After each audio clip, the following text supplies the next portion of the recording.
Yeah. Oh no!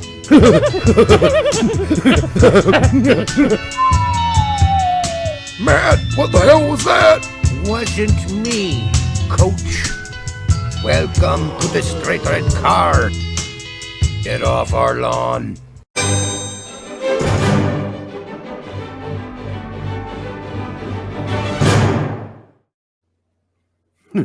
Welcome to the straight red card. That was a little butthead for you. Butthead. So today I was watching and I noticed that Davies went on another rant. And yes, by the way, not using the good laptop again, using the shitty one. And I can barely hear myself. I fucking hate this laptop. It needs to be set on fire. But it's got all my good porn channels, so I can't just abandon ship on this thing. It'll be your Whack-It laptop. That's pretty much what it is. Yes. Basically, this laptop is just going to reside in your bathroom right now. No, I forgot you're by yourself. You can do it anyway. That's right. I live by myself. I mean, as soon as we hang up, I can go stand at the front door and jerk off right near there if I wanted to. But I'm not going to because I don't like standing near the front door and doing that. I don't like standing. You're more of a standing on the patio kind of guy, right? I'm more of a sitter. Yeah, I like to sit. Anyhow, weird intro here, man.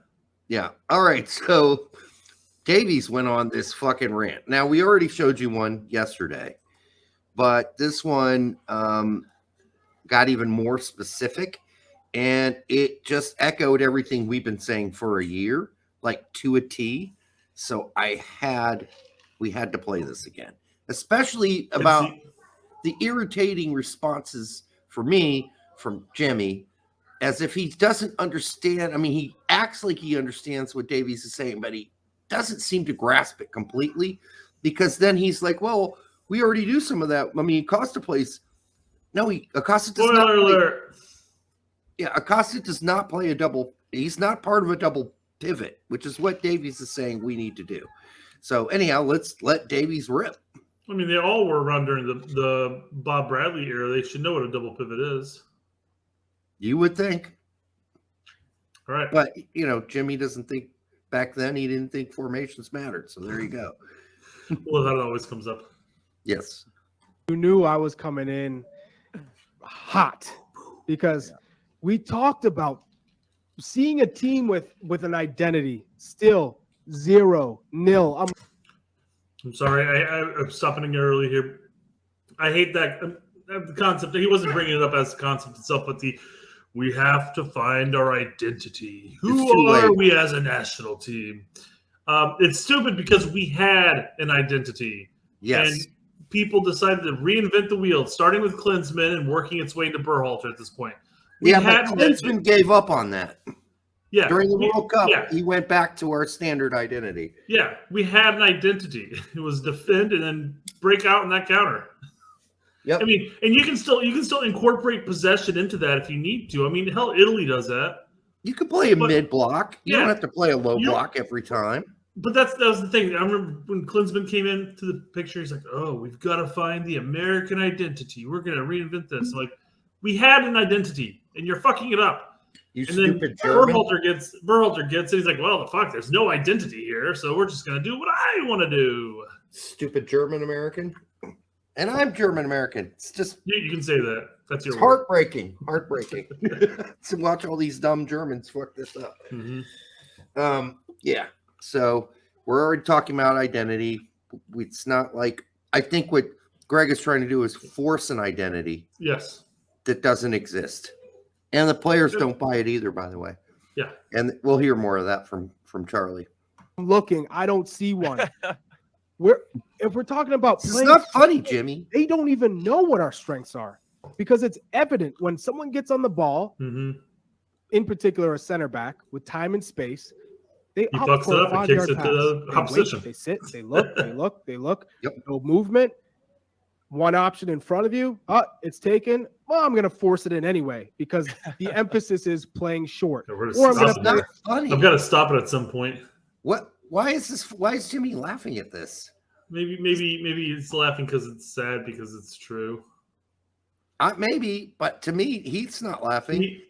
maybe it's a nervous slap and he's just trying to fill the void. I don't know.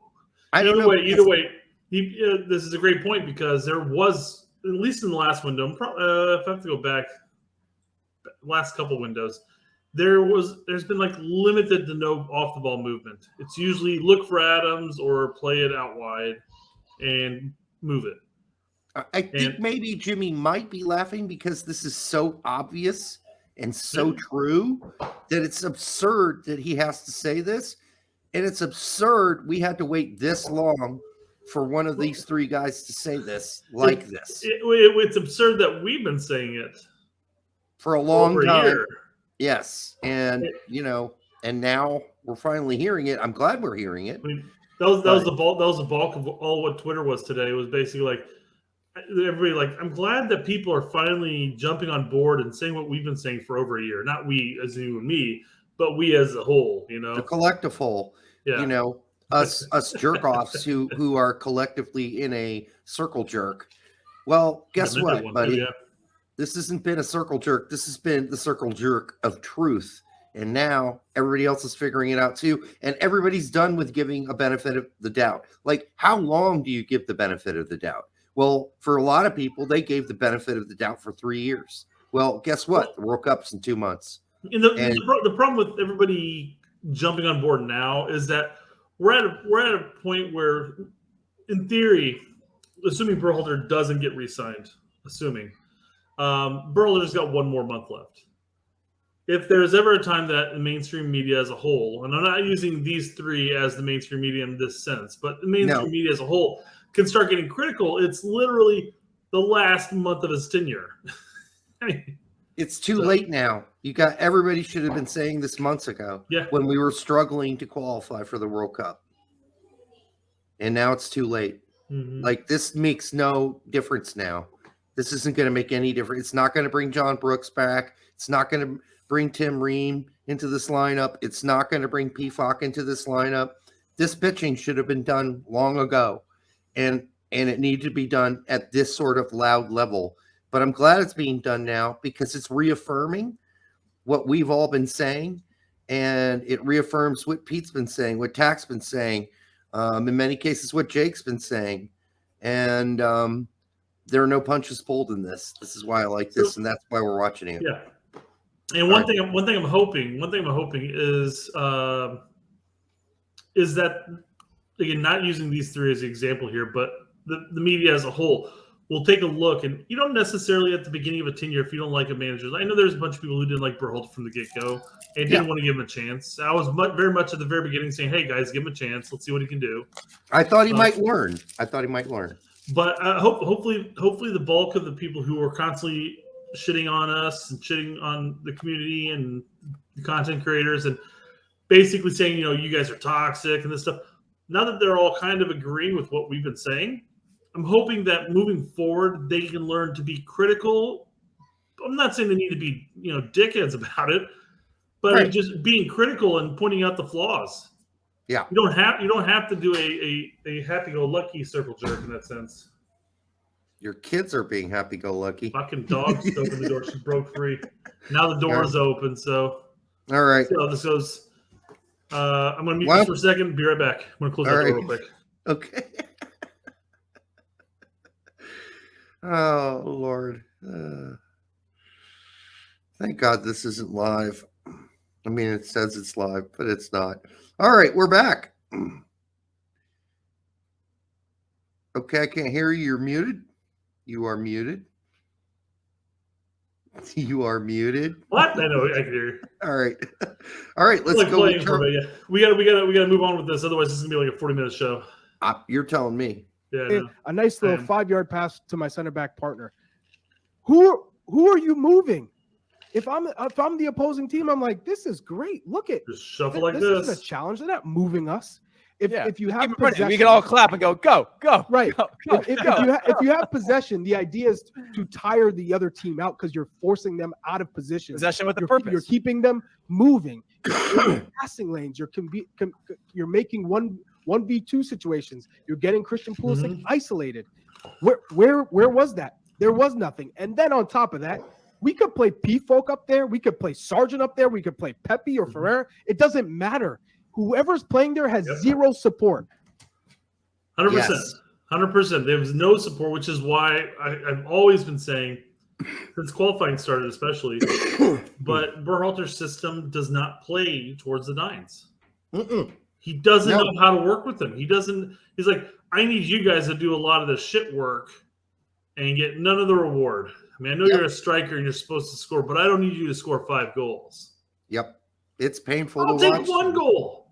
We've been saying it for some time, and here we go. We straight from our mouths into Davies' mouth. So here we go.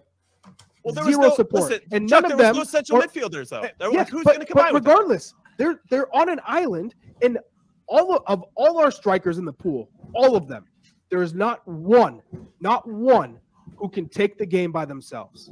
That you can say, I'm going to play you the ball into the channel, and we'll let you go to work. You're an Mbappe. You're a Haaland. We don't have that. That player does not exist. So therefore, whoever is playing in that position needs support.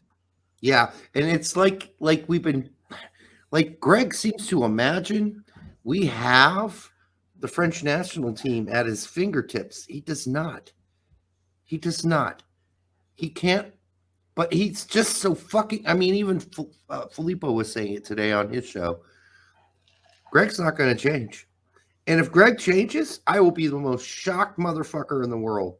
And that's just not going to happen. He's not going to change. Yeah. He's going to stuff this fucking square peg through a round hole, and he's going to jam it and jam it and jam it until it, I don't know. What happens when you try to stick something in that's too big for a small hole? Right. You break the hole. So somebody's in pain. Especially if it's the wrong one, Could you please not use the baseball bat? I think a finger would suffice.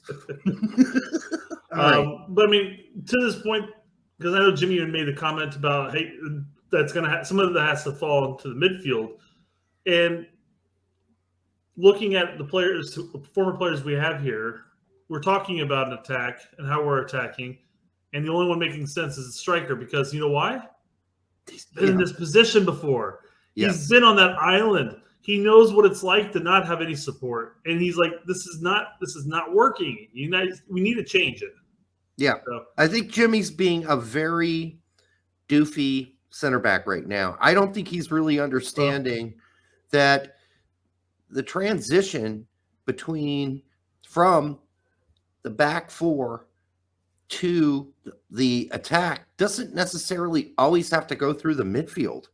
Not if you have skilled center backs and skilled left backs and right backs. It can bypass the midfield. And in some cases, when you're playing really centrally with your midfield, like we tend to do, that is what we do. We send our left backs and right backs. They become essentially extra wingers in the attack. And so we do try to bypass it. The problem is that's all we do. That's it. That's it. That's all we got. We're not, unless you got Musa making an occasional run centrally out of the back third, our final third. That's rare. But the only guy doing it is Musa.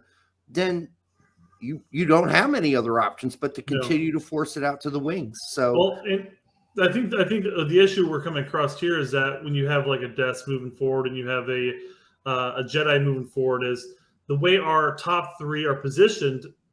That corner gets congested with players. So why not let the our strikers, unless you're playing Ferreira, you can play a little bit differently because he's a different type of striker. But when it's a Pepe, when it's a Sargent, when it's a P-Fock, why don't you let the strikers actually act as strikers? Keep them up higher, bring Pulisic and Reyna down in central a little bit, open up the channels on the wings, and then your primary aspect for the striker is to get on the ball in the box. So even last game when on the left, when we saw Pulisic, Dest, and McKennie hanging out together on the left, on the right, we saw Yedlin, Acosta, and Reyna hanging out on the right ball sack. So you had right big ball sack on the right and a big left ball sack on the left wing. And then you got this tiny little penis in the middle called Pepe all by himself. Yeah. What's that accomplishing? Nothing. Absolutely. He is a target man to hold up the ball, and hopefully the opposite our support supports him. But it doesn't seem to work like that anymore. No. Not under Berhalter's 4-3-3, and it hasn't worked like that for a while. Unless, again, for whatever reason, you take Moose out of the equation, and it's a completely different team. There's too much. When McKinney was in prime McKinney shape, you took him out of the equation, and it's another cog out of the machine. And you throw that extra person in there, and they talk about the player depth. Like, oh, if we had our starters, I'm like, well, you still got to rely on your depth. Just throw a monkey wrench in there. So it's not going to You can say that, okay, there is support for Pepe because Pulisic cuts in, but no, because we never get that far in the development.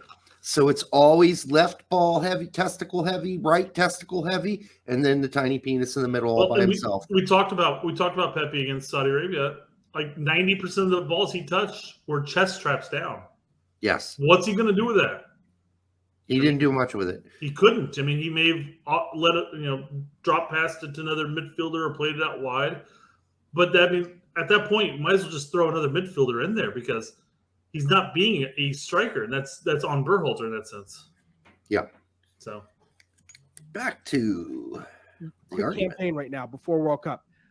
I would argue that now's the time to change the system because this system does not work. It does not work. And so I don't care how many times you try and force it down these guys. We talk about at least change it up a bit from time to time. It's less complicated. You can keep trying this 4-3-3. I also don't think there's this buy-in. is how we set up and we go. I agree with that. I don't think there's buy-in either. And also I thought it was telling, Heath, that Gregg said after the Japan game, and I love your rants, Charlie, keep them going, they gave too much information to the players and they didn't process it or something to that effect. God. How long have we been trying this system? I mean, since Nations League, the very minimum. Yeah, Gregg, this isn't a fucking club team. Quit stuffing so much information into their fucking face. They have to understand. Definitely, you just got to let them go. But yeah, and again, that's like, what Charlie's saying. Keep it basic and just let them go out and play. We're 2 minutes in. We're 17 minutes in. I know. I'm paraphrasing. That's telling that the guys need that much hand-holding, one, and that they didn't do any scouting to Japan. No. I mean, that's the whole fucking point. I don't think it's hand-holding. They don't need hand-holding. That's what Charlie's saying. Let them be themselves. Give them a basic formation and let them go fucking play. Jimmy, are you listening to Charlie? Come on, man. Listen to Charlie. I think the problem is that Berhalter is holding hands. He's basically forcing them to hold hands. Hey, do this, do this, do this. I mean, all these players are playing at higher levels.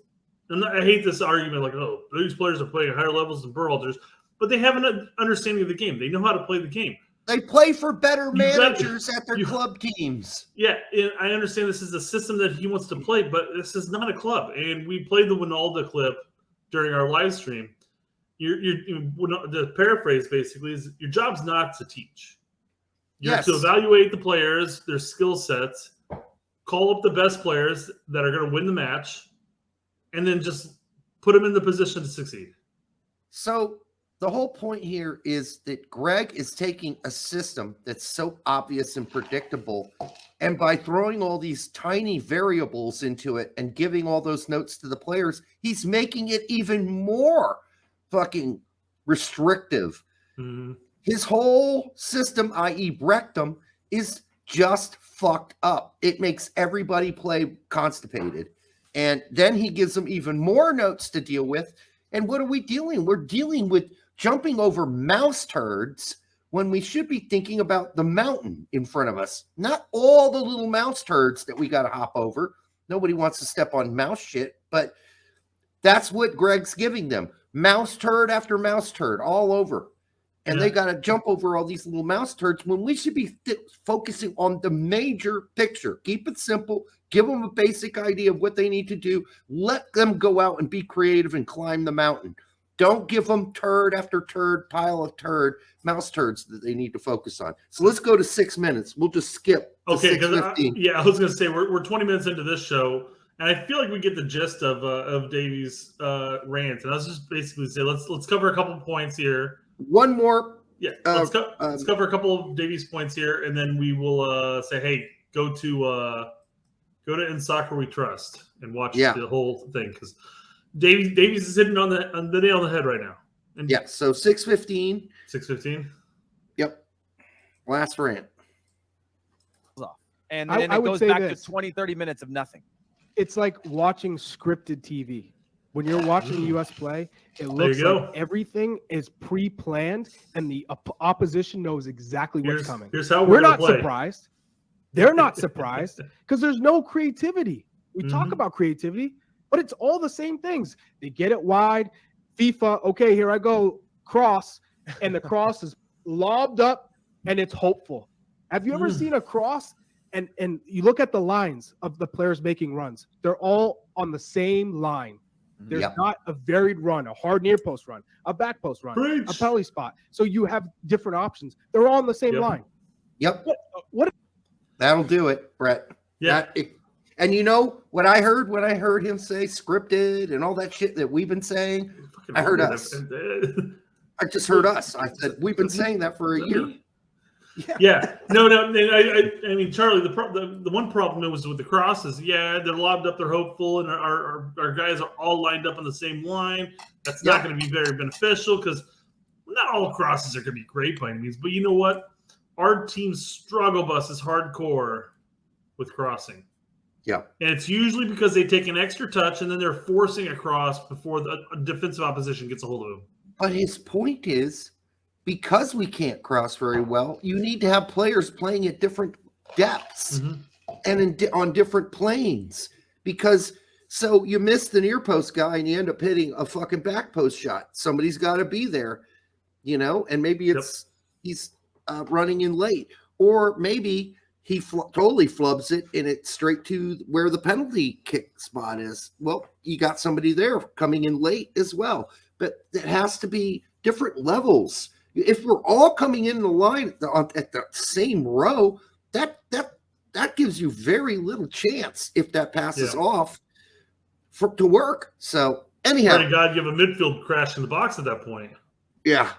All right. Thank you for watching this particular episode. We're going to be back with another one here coming up in the following day, where we're going to pick our top 26 our Disney World prediction, or our Disney World picks. Not prediction. This is our fairy tale experience. We already know what Gregg's going to do, but we're going to tell you what we would do. I know we said we weren't going to do that very often, and we're not, but we're going to do it today. As long as we preface it, we can do it as often as we want. Exactly. This is going to be our Disneyland 26 for the World Cup. We'll be back. Make sure you like, subscribe, and share it with your grandmother. Out.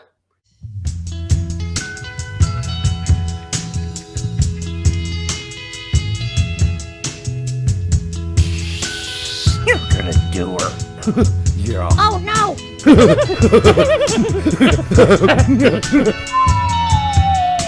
Matt, what the hell was that? Wasn't me, coach. Welcome to the straight red car. Get off our lawn.